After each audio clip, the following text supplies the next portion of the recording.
Hello दोस्तों, AR world में आप सबका स्वागत है। आज हम जानेंगे चॉइस हस्बैंड का हिंदी एक्सप्लेनेशन पार्ट 8। एपिसोड की शुरुआत होती है नाइन प्रिंसेस और उसके सर्वेंट से। नाइन प्रिंसेस कहती है कि जाओ जाके गार्ड से कहो कि मुझे यहाँ कमरे में बंद कर दे, फिर बाहर से दरवाज़ा भी बंद कर दे। मैं थोड़े कपड़े चेंज करूँगी और रूम में धुएं का इफेक्ट भी होगा। फिर तुम वहाँ पर किसी को ढूंढने के बहाने से आना और दरवाज़ा खोल देना। सब लोग देखेंगे कि मैं किस तरह बेचारी यांजान के बाजू में बैठी रो रही हूँ और मेरे कपड़े भी आधे हैं। तो यांजान कुछ नहीं कह पाएगा और मुझसे शादी करने पर मजबूर हो जाएगा। ये सब सुनकर और सर्वेंट कहती है कि सब कुछ रेडी है, अब बस चलने की देरी है। यांजान आपका कमरे में इंतजार कर रहा होगा। वो लोग वहाँ से जाने ही वाले होते कि यांजान वहाँ पर आता है। तो इसको देखकर नाइन प्रिंसेस कहती है कि तुम यहाँ पर क्या कर रहे हो, तुम्हें तो कमरे में होना चाहिए था ना। तो नाइन प्रिंसेस को उसकी सर्वेंट रोक लेती है। ये देखकर यांजान समझ जाता है कि कुछ गड़बड़ है। यहाँ वो गार्ड सॉन्ग को यांजान समझते हैं और कमरे में बंद कर देते हैं। बेहोश मियाओ को भी वहीं पर लाते हैं और दरवाज़ा बाहर से बंद कर देते हैं। मगर सॉन्ग वहाँ से जाने की कोशिश करता है, लेकिन धुएं की वजह से मियाओ पर ही गिर जाता है। यहाँ यांजान उसी कमरे के बाहर आता है तो नाइन प्रिंसेस कहती है कि ये मेरा मकसद नहीं था और दरवाज़ा खोलने की कोशिश करता है, मगर दरवाज़ा किसी चीज़ की वजह से अंदर से बंद होता है। तो नाइन प्रिंसेस कहती है कि ये मैंने नहीं किया, लगता है मियाओ कपड़े चेंज कर रही है इसलिए दरवाज़ा अंदर से बंद है। तो यांजान दरवाज़ा तोड़कर अंदर जाता है और देखता है कि मियाओ और सॉन्ग एक ही कमरे में एक ही बेड पर साथ में सोए हुए थे। ये देखकर लोग कहते हैं कि लगता है कपल्स थोड़े मज़े कर रहे हैं। तो यांजान इन सब पर भड़क जाता है और इन सबको निकाल देता है। लिविंग और कांस्टेबल जाओ सॉन्ग और मियाओ को उठाने की कोशिश करते हैं।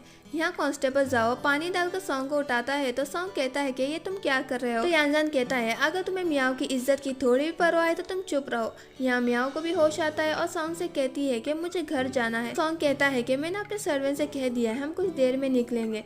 यांजान अपना कोट मियाओ को देने वाला होता है तो मियाओ नहीं चाहिए अंकल कहकर से रोक देती है। तो यांजान कहता है कि ये सब मेरी वजह से हुआ है, तुम फिक्र मत करो, मैं मेरे और नाइन प्रिंसेस के बीच मामला सेटल करूंगा। तो मियाओ कहती है तुम तो नाइन प्रिंसेस से शादी करने वाले थे ना, मुझे शादी का न्योता देना मत भूलना।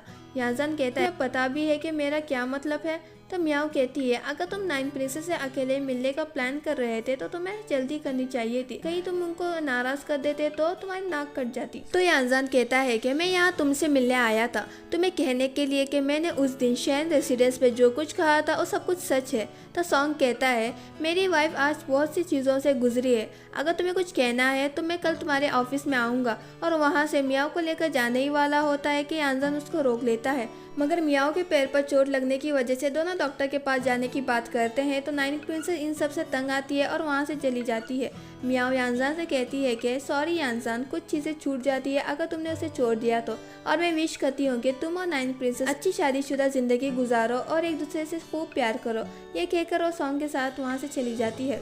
नेक्स्ट सीन में हम सॉन्ग को देखते हैं जो कि मियाओ के कमरे के बाहर होता है और लिविंग से पूछता है कि क्या मियाओ ने खाना खा लिया। तो लिविंग कहती है नहीं, मिस ने अपने आप को अंदर से बंद कर दिया है और किसी से बात भी नहीं कर रही है। तो सॉन्ग कहता है कि तुम यहाँ से जाओ, मैं देखता हूँ, और लिविंग वहाँ से चली जाती है। सॉन्ग अपनी हेयर पिन की मदद से कमरे का दरवाजा खोलता है और देखता है कि मियाओ यहाँ शराब पीकर बेहोश है और उसके हाथ में अब भी शैडो पॉपिट्स है। तो सॉन्ग उसको उठाकर बेड पर रख देता है और उसके जख्म पर रब करता है। तो मियाओ यांजान का नाम लेती है तो सॉन्ग कहता है कि कुछ जख्म नहीं पड़ते जब तक तुम उसका सामना नहीं करती और ये तुम्हें बहुत सा दर्द दे सकते हैं, अगर मैं तुम्हारे पास रहूंगा तो ये दर्द खत्म हो जाएगा। और मियाओ से पूछता है कि तुम्हें क्या लगता है मियाओ मियाओ। तो मियाओ कहती है हाँ। तो सॉन्ग खुश हो जाता है और उसके साथ इंटीमेट होता है। अगले दिन मियाओ सॉन्ग को धक्के मारकर अपने कमरे से बाहर निकालती है और कहती है कि दोबारा मेरे कमरे में मत आना। यहाँ से हमें 2 महीने के बाद का सीन दिखाया जाता है जहाँ मियाओ और लिविंग कमरे से बाहर आ रहे होते हैं। तो लिविंग कहती है कि धीरे चलो वरना तुम फिर से नीचे गिर जाओगी। तो मियाओ कहती है 2 महीने के बेड रेस्ट के बाद आज मुझे आज़ादी मिली है, अब मैं मार्शल आर्ट प्रैक्टिस करूंगी, और वैसे भी सॉन्ग के यहाँ पर नहीं होने से मेरी जिंदगी में शांति है। मियाओ ये कह ही रही होती है कि सॉन्ग वहाँ आता है और मियाओ को नाश्ते के लिए लेकर जाता है। यहाँ नाइन प्रिंसेस सॉन्ग के घर में आई हुई होती है। तो मियाओ कहती है कि आपके यहाँ पर आने से हमारे घर में तो 4 चांद लग गए, और पूछते हैं कि आप यहाँ पर क्यों आई है। तो नाइन प्रिंसेस कहती है मैं यहाँ तुमसे माफ़ी मांगने आई हूँ। तो मियाओ कहती है क्या क्या कहा आपने। तो नाइन प्रिंसेस फिर से कहती है। तो मियाओ और सॉन्ग शॉक हो जाते हैं। सर्वेंट उनको नाइन प्रिंसेस की तरफ से गिफ्ट देते हैं तो मियाओ उनको लेने से मना करती है। तो नाइन प्रिंसेस कहती है कि मैं तुमसे माफ़ी इसलिए मांगने आई थी क्योंकि मेरी वजह से तुम्हारे पैर में चोट लगी है, और वैसे भी मैं यहाँ नहीं आती अगर यानजान अपनी शादी का रिश्ता मेरे लिए नहीं लाता तो, और मेरे भाई ने मेरी और यानजान की शादी के लिए हाँ कर दी है। तो म्याओ ये सुनकर कहती है कि ये तो अच्छा हुआ, यानजान मेरा अंकल है, मुझे रिसेप्शन पर बुलाना मत भूलना। और सॉन्ग फैमिली ये गिफ्ट एक्सेप्ट करती है। ये सुनकर नाइन प्रिंसेस खुश हो जाती है और वहाँ से चली जाती है। यहाँ नाइन प्रिंसेस के जाने के बाद म्याओ को अचानक उल्टी जैसा फील होता है। नेक्स्ट सीन में हम बारिश में यानजान को एम्परर के पैलेस के सामने देखते हैं। तो एम्परर का सर्वेंट कहता है कि एम्परर तुम्हारे टैलेंट की बहुत इज्जत करते हैं और वो इसलिए कर रहे हैं क्योंकि वो तुम्हारे फ्यूचर को बचाना चाहते हैं, लेकिन तुम इसको नहीं समझ रहे हो। यहाँ एम्परर बाहर आता है और पूछता है कि क्या तुम अब भी नाइन प्रिंसेस शादी नहीं करोगे, क्या तुम्हें इसका अंजाम पता है। तो यानजान कहता है मैं किसी और से प्यार करता हूँ और समय के साथ ये प्यार और भी ज्यादा होते जा रहा है और मैं जानता हूँ कि ये फैसले का अंजाम अच्छा नहीं होगा। तो एम्परर कहता है ठीक है, मुझे पता ही था कि तुम नाइन प्रिंसेस से प्यार नहीं करते और उसे शादी भी नहीं करोगे, मगर मुझे लगा कि तुम नाइन प्रिंसेस के प्यार के बहाने तुम यहाँ पर सेफ रहोगे, मगर तुम तो नाटक के लिए भी तैयार नहीं हो। तुम्हें पता है ना तुम्हारी और म्याओ की एंडिंग अच्छी नहीं है। तो यानजान कहता है कि मुझे पता है। एम्परर कहता है ताहिरा के 5th ईयर के एग्जाम में तुमने एक ऐसे लिखा था ईमानदारी के ऊपर, जिसकी वजह से तुम कैपिटल में बहुत मशहूर हो गए थे और मैंने तुम्हें एक अच्छा दोस्त समझा था। यहाँ पर हम एक फ्लैशबैक देखते हैं जहाँ एम्परर यानजान को प्रिंसिपल ग्रेजुएट अपॉइंट करता है और कहता है कि तुम जल्दी मिनिस्टर बनने वाले हो, मैं तुम्हें अपने सामने झुकने नहीं दे सकता। तो यानजान कहता है मैं आपका शुक्रगुजार हूँ, लेकिन हमें अच्छे संस्कार होने चाहिए, अच्छे संस्कार ही अच्छी नींव है रूलिंग के लिए। तो एम्परर खुश हो जाता है और कहता है कि क्या तुम मेरे लिए काम करोगे। और यहाँ हम दूसरा फ्लैशबैक देखते हैं जहाँ एम्परर यानजान से कहता है कि तुमने अपना वादा तोड़ दिया, तुमने कहा था कि तुम मेरे साथ रहोगे इंपीरियल कोर्ट में और सारे करप्टेड ऑफिसर को निकालोगे, क्यों तुम मेरी माँ और अंकल के कहना नहीं मानते। एक तुम ही हो जिस पर मैं भरोसा करता हूँ, अगर तुम ही यहाँ से चले गए तो मेरा क्या होगा। तो यानजान कहता है मैं सिर्फ अभी के लिए एम्प्रेस की नजरों से बच रहा हूँ। एम्प्रेस के लोग इंपीरियल कोर्ट में अपने पावर का गलत फायदा उठा रहे हैं। ऑफिशियल कीन ने खजाने में से सारे पैसे निकाल लिए हैं, टैक्स के भरने के बावजूद खजाना खाली है, सोल्जर के पास गर्म कपड़े नहीं है और बहुत से लोगों ने अपना घर खो दिया। मैं किसी दिन आऊँगा और आपकी मदद करूँगा पावर हासिल करने में, हम तब नए रूल्स शुरू करेंगे। फ्लैशबैक यहीं पर ख़त्म होता है। यह एम्परर कहता है कि 3 साल हो गए और मैंने तुम्हारी एक भी बात नहीं भूली, मगर तुमने अपना वादा तोड़ दिया एक लड़की के लिए। तुम चाहे तो नाइन प्रिंसेस की मदद से यहाँ वापस आ सकते थे, मगर तुमने अपने आप को रिस्क में डाला सिर्फ चैन मियाओ को खुश रखने के लिए। क्या होगा अगर माँ को तुम्हारे बारे में पता चला। तो यानजान कहता है मैं एक दिन कैपिटल में वापस आऊँगा अपने बलबूते पर, लेकिन नाइन प्रिंसेस की मदद से नहीं। मेरी जिंदगी आपके हाथों में है। एम्परर कहता है ठीक है, मैं एक बार फिर से तुम्हारी जान बचाऊंगा और वहाँ से चला जाता है। नेक्स्ट सीन में हम एम्प्रेस को देखते हैं जो कहती है कि क्या उसने ऐसा कहा और मेरे बेटे के बीच दूरियां लाना चाहता है। भाई यानजान, अगर तुम यहाँ अकेले आने की हिम्मत कर सकते हो तो मैं तुम्हारे लिए वैसा ही गिफ्ट दूंगी जैसे तुम्हारी हिम्मत है।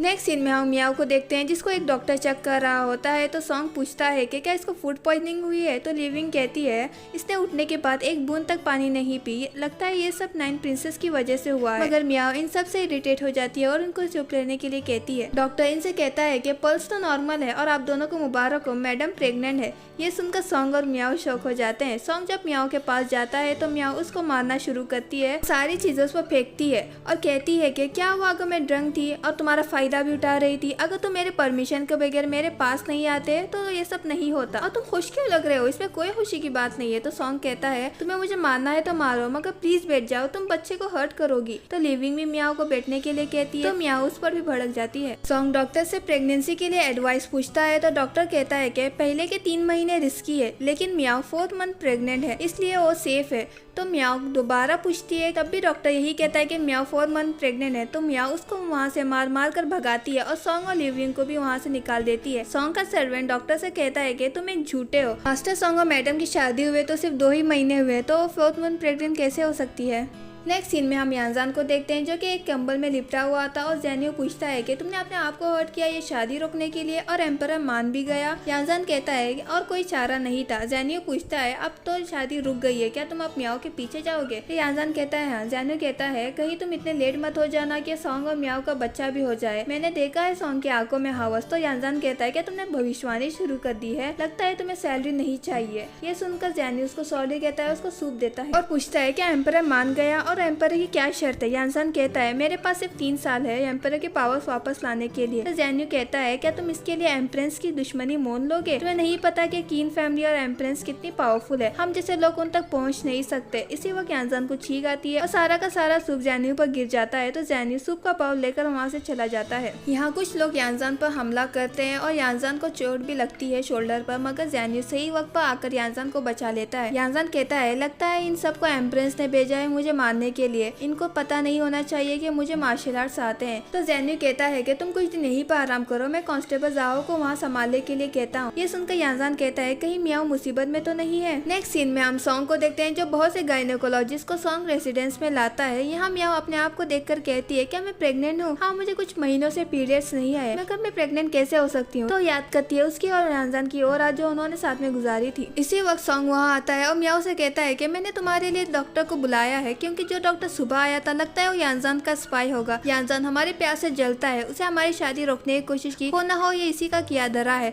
और जलता है कि मैंने एक खूबसूरत लड़की से शादी की है, वो हमारे प्यार में दरार लाना चाहता है और मुझसे मेरी बेटी को छीनना चाहता है। मैंने 3 गायनेकोलॉजिस्ट को तुम्हारे लिए बुलाया है। तो मियाओ कहती है क्या तुम्हारा दिमाग तो खराब नहीं हो गया? हम दोनों कब प्यार करते थे और हमारी बेटी कब पैदा हुई? तो सॉन्ग कहता है मियाओ शर्माओ मत, उस दिन बेडरूम में। तो मियाओ उसको कहने से रोकती है। सॉन्ग डॉक्टर को मियाओ का चेकअप करने के लिए कहता है। तो सारे के सारे डॉक्टर कहते हैं कि मियाओ 2 मंथ्स प्रेग्नेंट है। ये सुनकर सॉन्ग बहुत खुश हो जाता है और मियाओ दिल में कहती है कि यानसान इसका पाप नहीं है। नेक्स्ट सीन में हम सॉन्ग को देखते हैं जो कि मियाओ के कमरे में होता है। तो सॉन्ग कहता है कि मुझे पता है कि हमारे बीच ये तय हुआ था कि मैं तुम्हारे कमरे में नहीं आऊंगा, लेकिन बाहर बहुत ठंड है। तो मियाओ कहती है काम की बात करते हैं, मैं जानती हूँ कि हमने ये शादी अपने अपने मतलब के लिए की है, मगर अब ये सब हो गया। मैं नहीं चाहती कि मेरा बच्चा ऐसी फैमिली में पैदा हो जहाँ उसके माँ बाप के बीच प्यार ही ना हो, इसलिए मैं डिवोर्स चाहती हूँ। वैसे भी एम्पर अब मुझसे शादी नहीं करेगा और तुम फिक्र मत करो, हमारी बिजनेस डील अब भी है। सॉन्ग कहता है कि तुम्हें देख नहीं सकती कि मैं तुमसे कितना प्यार करता हूँ, जब यानसान शादी करके मूव ऑन कर सकता है तो तुम क्यों नहीं? तो मियाओ कहती है ये सब मेरी गलती है, अगर मैं उस दिन ड्रंक नहीं होती तो ये सब नहीं होता। तो सॉन्ग कहता है मुझे पता है कि तुम ये शादी नहीं करना चाहती थी, मगर मुझे एक चांस दो, अपने आप को एक चांस दो प्लीज। इसी वक्त सॉन्ग का सर्वेंट वहाँ आकर कहता है कि यानसान यहाँ पर आया हुआ है। यहाँ सॉन्ग यानसान से पूछता है कि तुम यहाँ पर क्या कर रहे हो? तो यानसान कहता है कि मुझे मालूम पड़ा है कि मियाओ प्रेग्नेंट है, मैं उसे देखने के लिए आया हूँ। तो सॉन्ग कहता है कि मियाओ मेरी वाइफ है और उसकी प्रेगनेंसी का तुमसे कोई ताल्लुक नहीं है। तो यानसान कहता है मैंने सुना है कि मियाओ 4th मंथ प्रेग्नेंट है और तुम्हारी शादी को 3 मंथ भी नहीं हुए, मुझे लगता है कि ये बच्चा पाई फैमिली का है। सॉन्ग कहता है क्या तुम्हें नहीं पता कि ये झूठी न्यूज थी